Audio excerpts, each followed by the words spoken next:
Boa tarde a todos, sejam bem-vindos aos novos alunos. Para quem não me conhece, eu sou a Rosana, atualmente eu coordeno o curso de pós-graduação em arte e cultura visual e a gente está reunido aqui hoje para a nossa aula inaugural do semestre. Antes de apresentar os convidados, isso não está sendo gravado, só para avisar, a gente vai gravar a aula inaugural, só queria dar uns recados com relação às atividades de amanhã. Esse ano a gente preparou uma aula inaugural um pouco diferente, né? Que reúne 3 convidados, cada convidado vinculado mais a uma das linhas de pesquisa que constitui o nosso programa. E amanhã a gente tem uma continuidade dessa aula inaugural, que são as reuniões das linhas de pesquisa. Então eu vou informar para vocês as salas onde essas reuniões vão acontecer, tá? Eu enviei um e-mail para todos vocês com os resumos, os currículos dos convidados, os títulos das apresentações e com as orientações gerais das atividades. Espero que vocês tenham recebido.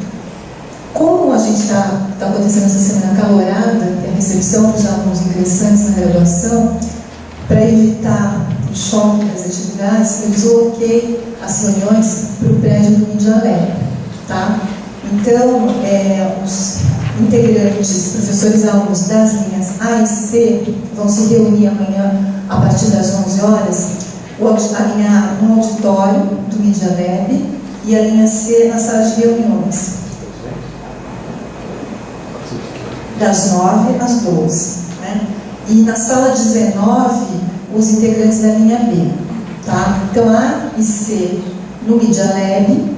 Aí, dependendo do número de pessoas que tiver amanhã, que a gente tiver amanhã, a gente decide qual é a sala que cada linha vai ocupar, porque uma sala é maior. Acho que o auditório tem a capacidade um pouco maior do que a sala de reuniões, tá certo? Então, fica assim dividido. A e C no Media Lab, a partir das 9, e a linha B na sala 19, aqui na FAB, tá certo? Então, a reunião é aberta para todos os alunos e professores, espero que vocês participem e aproveitem a presença dos convidados, tá certo? Com relação ao calendário das atividades, semana que vem eu vou reagendar aquela reunião que a gente tinha marcado com os alunos para as informações iniciais, né? Mas vocês vão ser informados com antecedência. Então eu só peço que vocês salvem o calendário, que já está disponível no site da pós, tem o calendário, tem todas as atividades, reuniões, datas que nós vamos receber professores visitantes, pesquisadores visitantes durante todo o semestre. Então guardem esse calendário, imprimam e tenham sempre ele por perto para consulta, tá certo? Tudo certo, só precisa abrir o... Então, essas são as informações gerais que eu tenho para dar para vocês. Como eu disse, essa apresentação vai ser gravada e disponibilizada posteriormente no site da pós. Né? As apresentações são em sequência, cada convidado fará uma apresentação de até 40 minutos. Ao final da última apresentação, a gente abre para perguntas e ao final vão ser lançados alguns títulos que eu já informei para vocês, de autoria da professora Marilda e da professora Silvia Fregatti. Tá certo? Queria aproveitar por último apresentar o nosso novo pesquisador visitante, que a partir desse semestre passa a constituir o nosso programa, que é o professor José Ribeiro, de Lisboa. Bem-vindo, José Ribeiro. Obrigado. Primeira atividade que participa. Ele vai se vincular à linha C de pesquisa, então provavelmente ele participará da reunião da linha C amanhã. Tá certo? Então, obrigada pela presença. Eu vou apresentar agora os nossos convidados. Para mim é muito prazeroso receber os 3 juntos. Já posso dizer que são amigos, alguns já frequentam a FAB já há algum tempo, participando de eventos como nosso seminário anual, participam de atividades regulares de linhas de pesquisa. E quando a gente pensou no tema da aula inaugural, quer dizer, na verdade a proposta de trazer esse questionamento que a arte pesquisa em tempos de crise, não é falar sobre a crise, mas é falar sobre o que se faz em tempos de crise e o que se faz no contexto da pesquisa em arte. Então, os 3 convidados tiveram, eu fiz essa pergunta para os 3, consultei os 3 e as apresentações deles giram em torno desse questionamento, tá certo? Então, eu vou apresentar, a primeira pessoa que vai se apresentar é o professor Rodrigo Vivas. Ele é professor da Universidade Federal de Minas Gerais, ele é doutor em História da Arte pela Universidade Estadual de Campinas. E atualmente ele coordena o Centro Cultural da UFMG, além de ser professor do programa de pós-graduação em artes da UFMG. Então, Obrigada pela presença, espero que volte muitas outras vezes e esteja conosco daqui para frente, tá?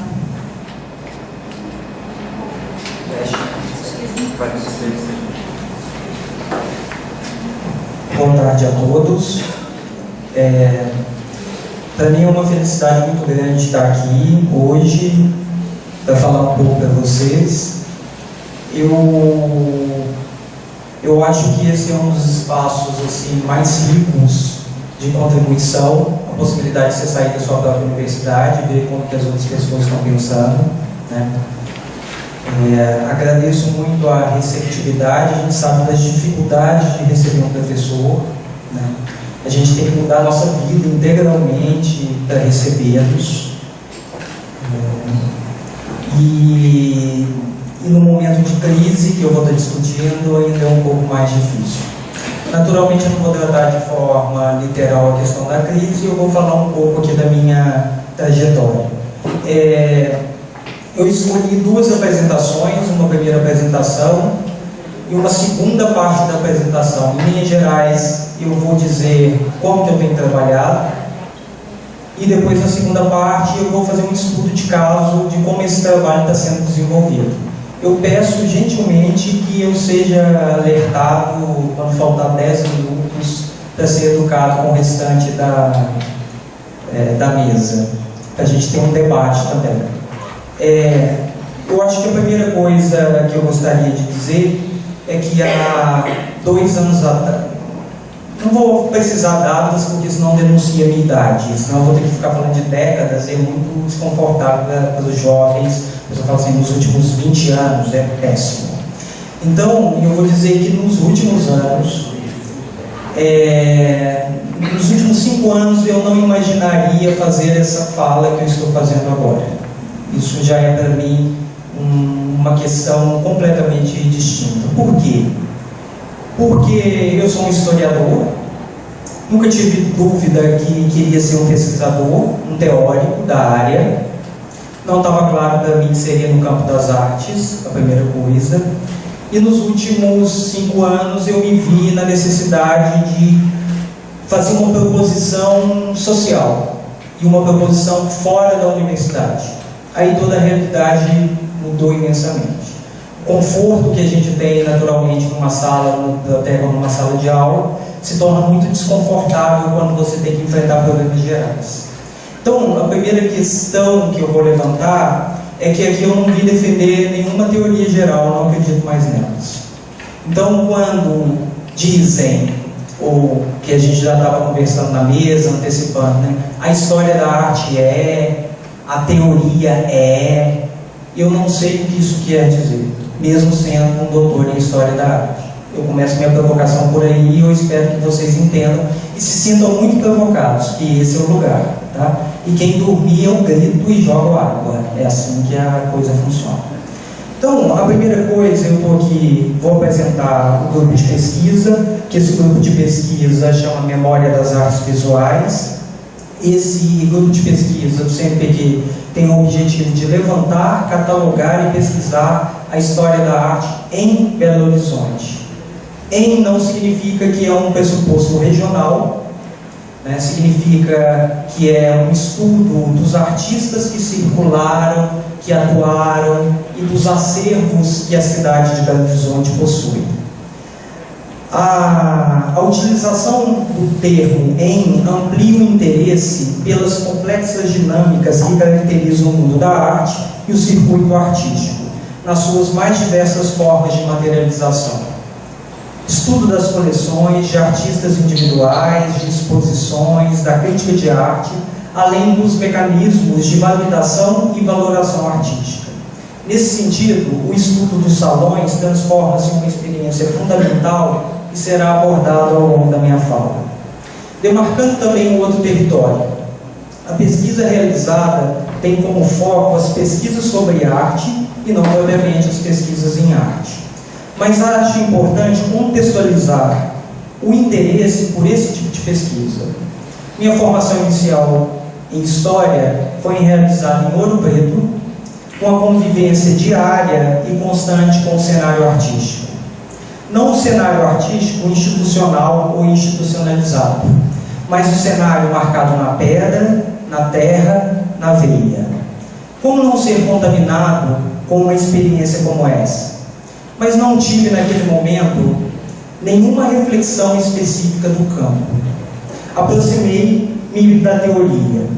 Meu interesse inicial estava nos formalistas russos, como também na estética da recepção de matriz alemã. Um percurso natural foi lecionar as disciplinas do campo da estética durante muitos anos. Algo, entretanto, me chamava bastante atenção. Como uma capital como Belo Horizonte não possuía acervos, museus ou qualquer experiência ligada à experiência artística. Como se sabe, Ouro Preto passa a representar o passado colonial, sendo necessário um projeto moderno, a cidade de Minas. Mas o que aconteceu com os artistas e suas produções? É necessário perceber que essa é uma formulação mais próxima da intuição baixa que apresenta Carlo Ginzburg que uma hipótese de pesquisa. O primeiro passo, ainda como historiador, foi buscar nos jornais alguma informação sobre artes visuais. Não sei se eu estou me fazendo entender. A primeira questão que eu me perguntava em Belo Horizonte era, afinal, 100 anos de história, por que a gente não tem nenhum museu público de artes visuais com coleção de longa duração? Além de um boteco que você pode visitar em Minas Gerais, que é clássico, e se eu quisesse ter alguma aproximação com o campo das artes visuais, o que eu deveria fazer? Ir para São Paulo ou para o Rio de Janeiro? Então, a partir desse momento, a pesquisa quase arqueológica foi perguntar o que aconteceu com essa história. O que aconteceu de fato com essas coleções? Existiram coleções ou não existiram? Existiram artistas e assim por diante. Então, o que eu comecei a fazer então foi uma ampla pesquisa nos jornais, e quando eu comecei a fazer o levantamento, o universo que se abriu foi um universo praticamente absurdo. A cada espera de um novo volume, de um novo ano, de um novo mês, vinha acompanhado de uma nova surpresa. Quem já trabalhou em arquivo sabe da dificuldade, nada está digitalizado. Então você pede lá o mês diário de Minas, 1912. Vem um caderno com 3 meses e não tem coluna separada como coluna de arte, está do lado da coluna policial. Então você tem que folhear todas para achar alguma matéria. E tem mais uma questão muito engraçada: você só pode consultar 3 meses por dia. Como eu pesquisei 70 anos em 6 jornais diferentes, aí vocês conseguem imaginar o que uma caixa de bombom Copenhague consegue fazer no mundo. Aí cada debates públicos, matérias diárias, isso mesmo, matérias diárias de artes plásticas, de artes visuais e de exposições. Filas para as exposições. Igrejas não consagradas, com debate público, que é a igreja do Portinari, do Niemeyer, boicote à Bienal. Ao perceber esse universo, com a cara de pau de quem visita um desconhecido sábado de manhã, comecei a bater nas instituições.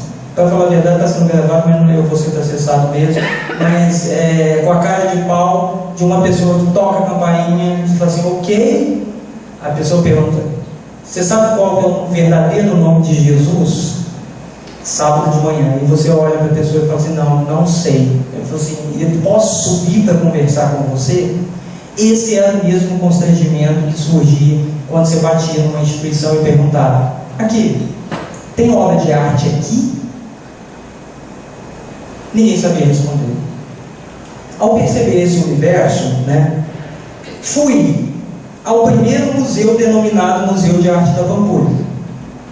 Nunca tive coragem de perguntar, porque eu era intelectual na época, por que raios é um museu? E a Casa do Bairro ou a Casa JK não era. Então pensa bem, é um prédio. Se é um prédio, por que ele se chama Museu de Arte da Pampulha? E a Casa do Bairro ou a Casa JK ou IAT, que é uma construção do Complexo da Pampulha, não se chama museu. Percebam que eu estava fazendo as perguntas mais idiotas do mundo, mas perguntas tão idiotas que ninguém tinha coragem de perguntar. A partir desse momento, bati. 6 meses depois, consegui entrar na reserva técnica do Museu de Arte da Pampulha, depois de muitas negociações. Para além do barroco, para falar a verdade, quando essa pesquisa iniciou, já serve por uma provocação para a Silvia, que veio me provocando, todo mundo que vai falar de Minas acha que nós somos barroco até debaixo d'água. Então você toca ali uma música cigana, a pessoa fala, eu vejo uma verve barroca, aleijadística. Aí você pega, faz arte contemporânea, está ali um cerne barroco na sua alma. Sepultura é barroco, tudo é barroco. As pessoas, você falou que é de Minas, acham que a gente come pão de queijo o dia inteiro, que é verdade, isso eu não posso mentir, mas por outro lado, que tudo é barroco, e eu não sei o que é a alma barroca. Então, para além do barroco, porque o negócio está com raiva de mim aqui, não quer passar? Passou. Então, nesse dia fatídico que eu consegui entrar na reserva técnica do Museu de Arte da Pampulha, cheguei com uma câmera, essa é a reserva técnica, em 2003, olha como as coisas estão organizadas, né? Naquele momento, essa era a museóloga da época, né? Ela deixou que eu entrasse então no porão da instituição, que eles se chamavam de reserva técnica, e a gente começou a procurar que obras eram essas. Sim, antes que alguém pergunte, não tinha.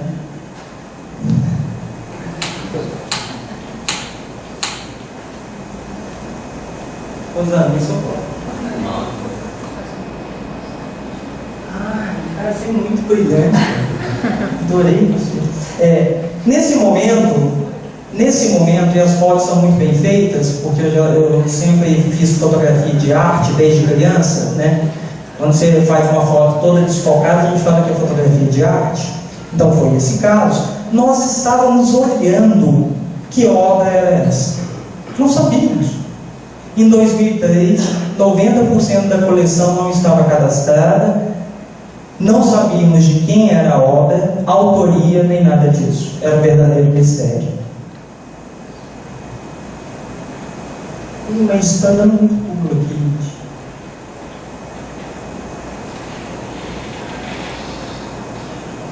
Então, nesse sentido, o que era o desafio, então?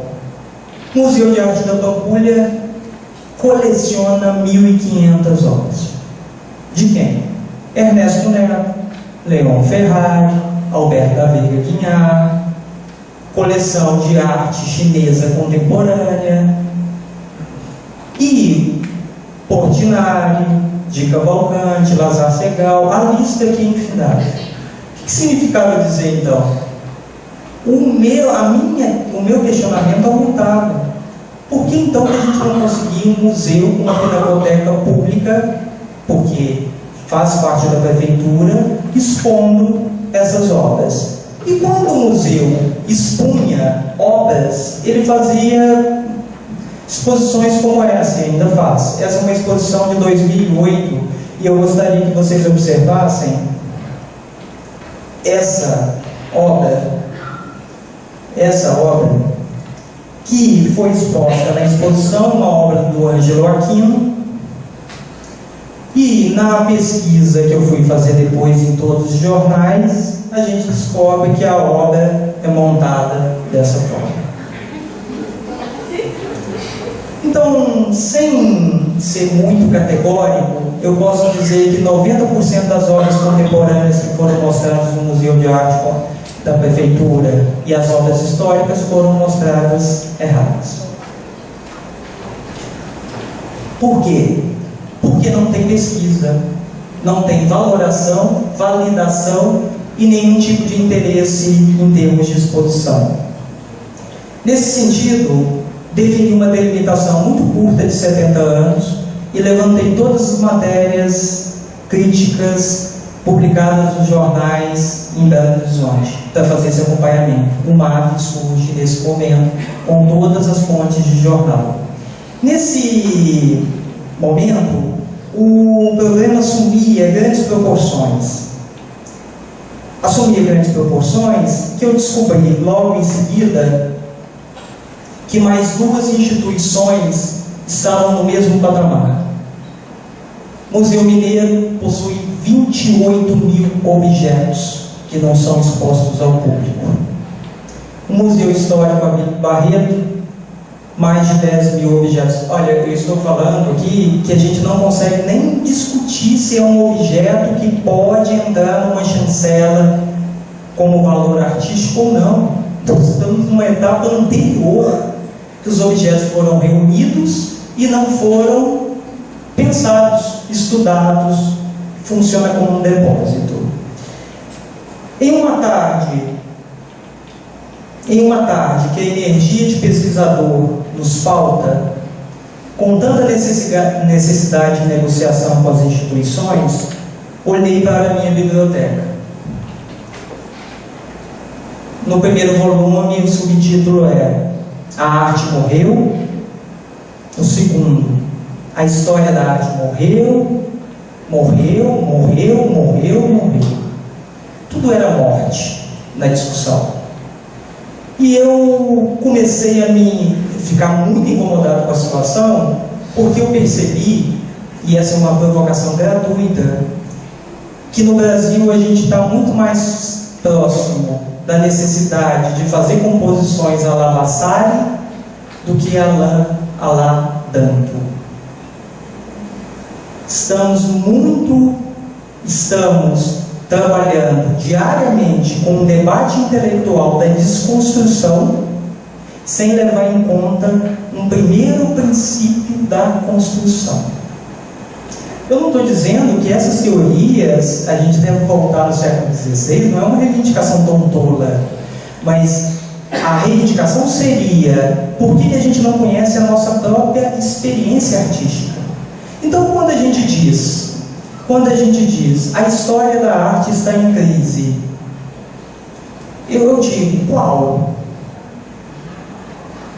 Quando as pessoas dizem a história da arte, eu não aguento mais estudar a história da arte, onde você estudou? Eu queria saber. E por quê? Porque eu nunca estudei, mas eu sou fruto de escola pública. Então, eu me aproximei de um estudo do Castelo Novo, que foi escrito em 1982, e ele escreveu um texto chamado De que estamos falando quando falamos de história da arte? Então o Castelo Novo foi perguntado uma vez, nessas perguntas de final de palestra: aqui, você poderia me dizer, por favor, o que é história da arte? Fica parecendo aqueles alunos no final da disciplina de estética, depois você estudou 15 filósofos, lendo parágrafo por parágrafo. Aí ele pergunta: professor, você falou 6 meses, mas você não podia me dar uma definição de estética aí, não? Estética é aquilo que você faz no salão de beleza. Depois de 6 meses, se eu precisar dar uma única definição, essa é a única segura.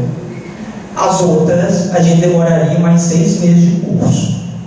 Então, nessa pergunta, ele conta que ele ficou muito embaraçado. Embaraçado com o quê? De onde eu vou começar? Eu começo de Michelangelo ou de outro? Eu começo da arte grega ou de Tiziano? E eu me fiz essa pergunta. Se a gente for falar de história da arte brasileira, de onde a gente vai começar? Não conhecemos nada do que foi produzido no Brasil em termos de história da arte. Temos um conjunto de eventos parciais, localizados no Rio de Janeiro e São Paulo, e quando a pessoa diz a semana de 22 foi isso, e o que aconteceu no Brasil inteiro? Vocês conhecem a imensidão do Brasil? Eu não conheço. Então imagina quantas produções a gente teve e que não teve voz, não teve olhar, não teve possibilidade de divulgação e de estudo. Eu estou citando só um caso específico. Então, essa é a primeira passagem que eu faço. Eu comecei a sair de uma área acadêmica hard e comecei a escrever textos de divulgação. O primeiro texto de divulgação que eu escrevi se chama O que queremos dizer quando falamos de história da arte no Brasil, de 2012. O que eu escrevi nesse texto? Eu escrevi uma coisa muito simples, que era, afinal, eu gostaria de conhecer mais sobre a história da arte no Brasil antes de construir uma visão. Como você pode construir uma narrativa se você não sabe os elementos que compõem essa narrativa? A visão seria sempre provisória. Então, a partir desse momento, depois com o doutorado na Unicamp, que para mim foi revelador, porque eu sou muito feliz de ser considerado um conservador da área, conservador no sentido péssimo do termo, porque eu cheguei numa aula, eu fui fazer doutorado na Unicamp por pura ingenuidade. Passei por uma prova de iconografia por pura ingenuidade. Eu dava aula na comunicação há 10 anos. E falei, já que eu estou fazendo esses estudos aí, querendo fazer uma coisa mais na área de história da arte. Eu não sabia o que era história da arte. Fui lá, já tinha ouvido falar de George Poit, o que é arte. Eu falei assim, eu vou chegar arrasando lá. Aí cheguei arrasando mesmo. Passei na prova, não sei como. Olhos azuis abrem portas. E esses mitos que a gente escuta, né, sempre. Precisa de indicação, só passa quem é indicado. Não conhecia ninguém da Unicamp. Quando eu fui prestar o concurso na Escola de Belas Artes, não vai não, precisa de indicação, só passo. Passei também. Cara, daqui a pouco eu vou ter que ser estudado, ou pela minha coragem, ou pela minha burrice de ir para esses lugares, e quando ninguém vai, eu vou na cara de pau. E fui. E quando eu cheguei lá, para assistir a primeira aula, era uma aula sobre o maldito Donatello. Eu imaginava que ele estava falando das tartarugas ninja, no máximo, porque a única coisa que eu tinha ouvido falar de Donatello, de fato, foi com Gombrich. O História da Arte, nem arte e ilusão, não conhecia mais nada. Cheguei lá, o Luciano Migliacci, o professor, deu 4 horas de aula falando da estátua equestre do Gattamelata. Eu olhei aquilo, do Donatello, eu olhei aqui e falei assim, e num slide, não tinha nem aqueles PowerPoint, uma coisa transforma em outra, você vai procurando a história da arte no YouTube, é uma pessoa que se transforma em outra, tipo aquele clipe do Michael Jackson, sabe, um universo. Não, era uma coisa arte, o cara lendo a fortuna crítica. E eu percebi que existia uma tradição, então, que antes da teoria vinha um corpo a corpo com a imagem. Eu aprendi que todas as minhas reflexões teóricas que eu aprendi na escola e que estudava compulsivamente os teóricos alemães da estética da recepção não eram suficientes para enfrentar o corpo a corpo. A imagem desmente qualquer tipo de certeza. Qualquer. E seja qualquer tipo de imagem. Nesse momento, o que passou para mim foi como atuar dentro do circuito e sair da academia depois de produzir textos de divulgação. Porque eu achava que texto de divulgação, assim, quem escreve texto de divulgação é um incompetente que não consegue ser inteligente como eu, né? Eu sou hard, né? Quando eu fui tentar escrever meu primeiro texto de divulgação, eu vi que eu preferia escrever 25 textos, esses dito hards, porque traduzir, porque a gente está chamando de senso comum, uma experiência que é do campo da academia, é uma experiência quase impossível. E a partir desse momento, a minha queixa ainda era como fazer para que essa experiência, então, essas instituições publicizassem as obras artísticas. Me convidaram então para fazer uma primeira exposição no Museu de Arte da Pampulha, e o nome não poderia ser mais literal, se chamou Museu Revelado. O que difere essa exposição? O que difere?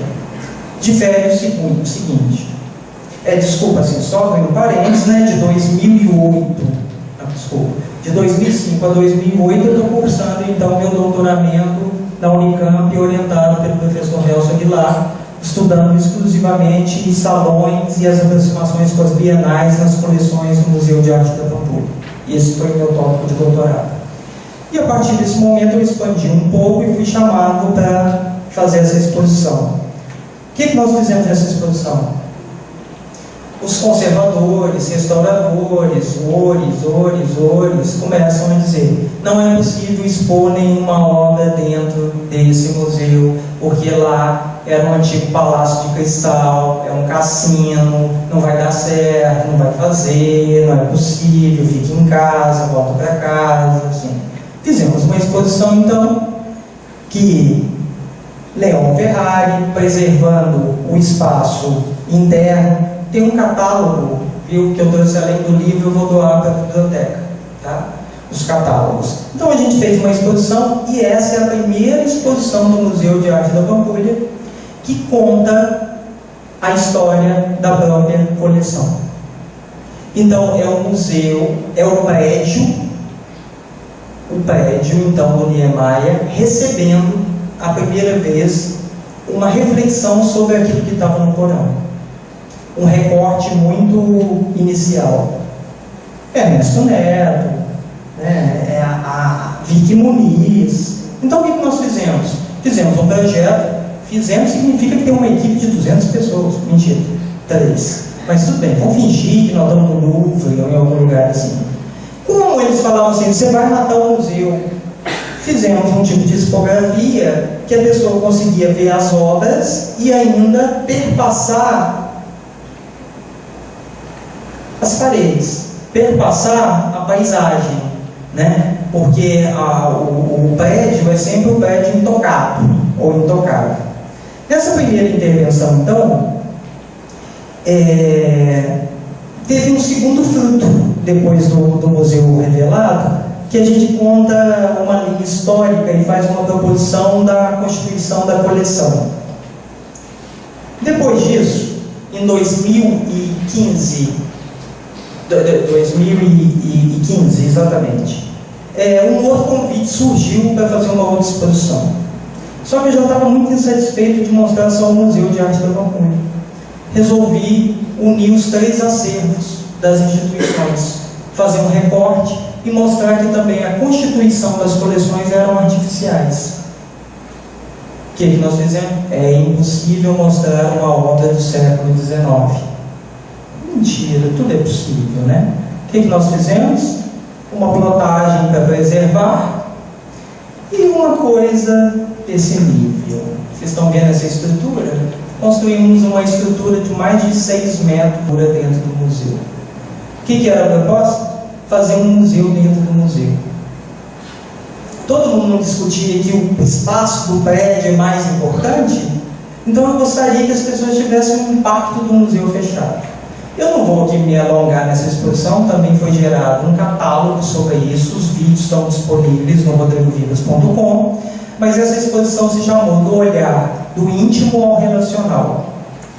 O que nós fizemos? Nessa primeira parte, essa é uma notícia do Belmiro de Almeida, então a pessoa entrava na exposição e já recebia uma notícia: essa exposição vai ser uma bosta, né? É o nome da exposição. Você circulava no caracol, porque a primeira sala se chamava Desejo, então são obras que lidavam diretamente com o espaço da visualização, do desejo, e quando você circulava tudo, você se deparava com essa obra da Ana Letícia. O espaço corpóreo, então, que você percorreu dentro desse nicho, você se deparava no miolo com o formato de uma obra com o movimento corpóreo que você acabou de percorrer. Então foi uma exposição, então, que acabou com outro mito. É impossível fazer exposições das coleções dentro desse museu. E a partir desse momento, então, essa parte aqui é muito interessante, como que a gente lida com a crise. É assim: essa obra foi feita pela Josana Matedi, uma jovem e ficou desconhecida. Quando eu fui fazer essa exposição, o museu me informou: você não pode usar algumas obras porque os artistas contemporâneos não permitem. Eu falei: não permitem por quê? Tem algum texto dizendo? Falei assim: não tem também, mas eles não permitem. Aí eu estava saindo desse dia, a arquiteta que estava fazendo todo o projeto falou assim: vamos desistir dessa exposição, você não pode fazer nada, você tem que entregar essa lista em 48 horas. Tudo estava sabotado, é impossível. Aí ela falou assim: o que nós vamos fazer? Eu falei: beber até morrer. Ele vai fazer outra, eu rezar no pedido, então vamos beber. Aí ela falou assim, eu falei assim: não, eu vou fazer uma outra coisa. Ela falou assim: o que você vai fazer? Matar o povo do museu? Eu falei assim: não tive essa ideia, mas é uma ótima. Eu vou entrar em contato com todos os artistas contemporâneos vivos, na cara de pau, no Facebook, e vou pedir autorização. Eu disse: meu filho, você tem 48 horas. Em 10 horas, eu tinha o contato de todos os artistas contemporâneos que cederam gentilmente a possibilidade de expor as obras. Essa obra, por exemplo, estava na Praça do Papa, num lugar distante. Não, você não vai poder usar essa obra porque essa obra vai custar 100 mil reais para trazer. Eu falei: tá certo. Ô Quinzinho, você não tem um caminhão MUC? Tem. Quanto você cobra? 800. Eu vou te pagar 900 que eu estou legal. Cheguei para a pessoa e falei assim: está custando 900.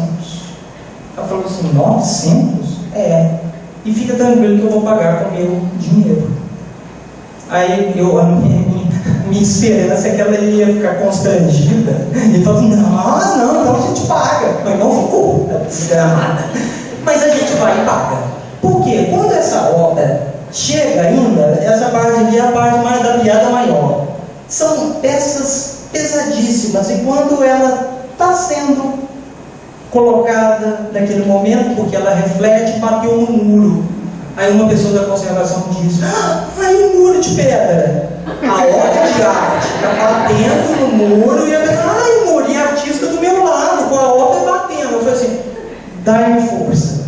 E aqui, então, o relacional, porque a gente fazia uma projeção da lagoa, vocês estão vendo? E do museu, na última sala do museu, você chegava para o espaço mais fechado, para o espaço mais pleno da natureza, né? O que dá força nesses momentos é o seguinte: se aproximou duas pessoas e me disseram assim: aqui, que bonito, hein? Eu vou vigiar para você, tá? Não, eu posso me aproximar? Eu falei: pois não, se aproxime, está no jardim do museu. Aí os dois viraram assim: olha, eu vou vigiar essas obras para você. Aí, como eu sou tolo, eu sempre acho que todo mundo é um piadista, né? Então eu passo vergonhas terríveis, né? Aí eu guardo nas costas: que boa piada. Ele falou assim: eu não estou brincando. Eu falei assim: mais um louco.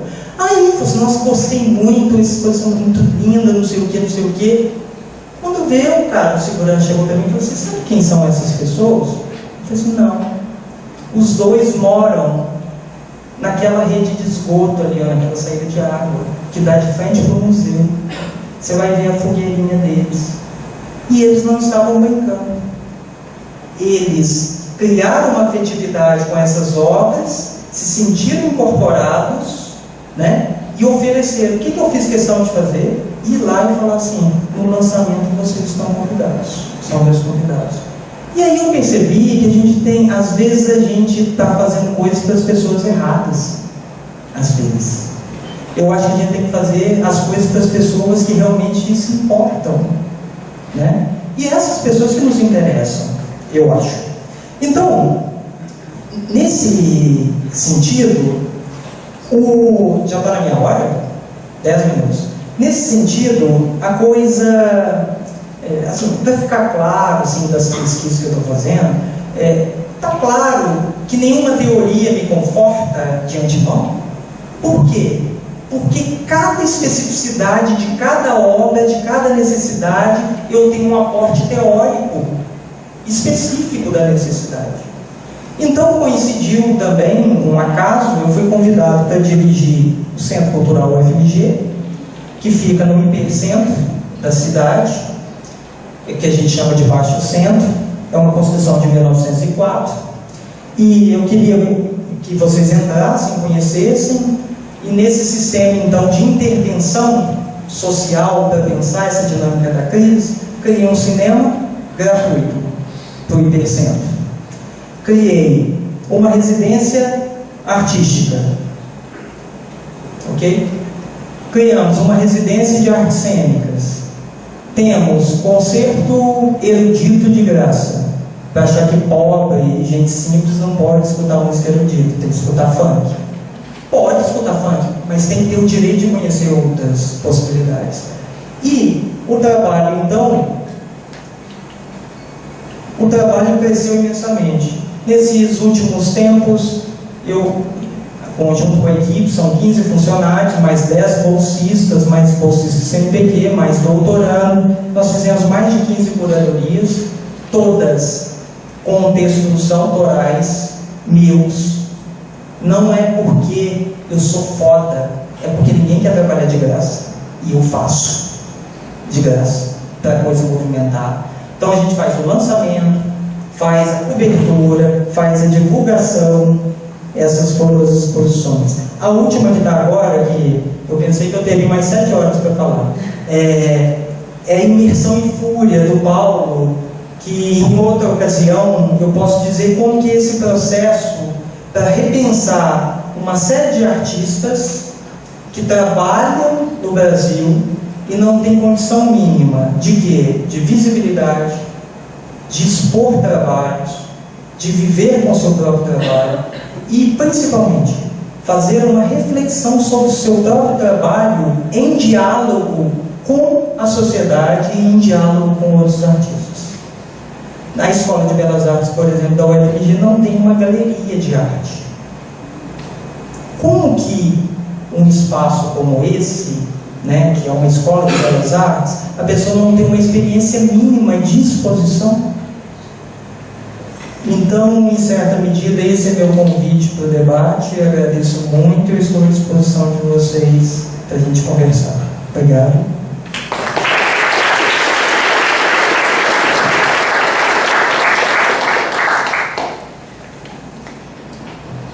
Obrigada, Rodrigo, pela exploração extremamente instigante. Muito obrigada pela pontualidade, 40 minutos certinho.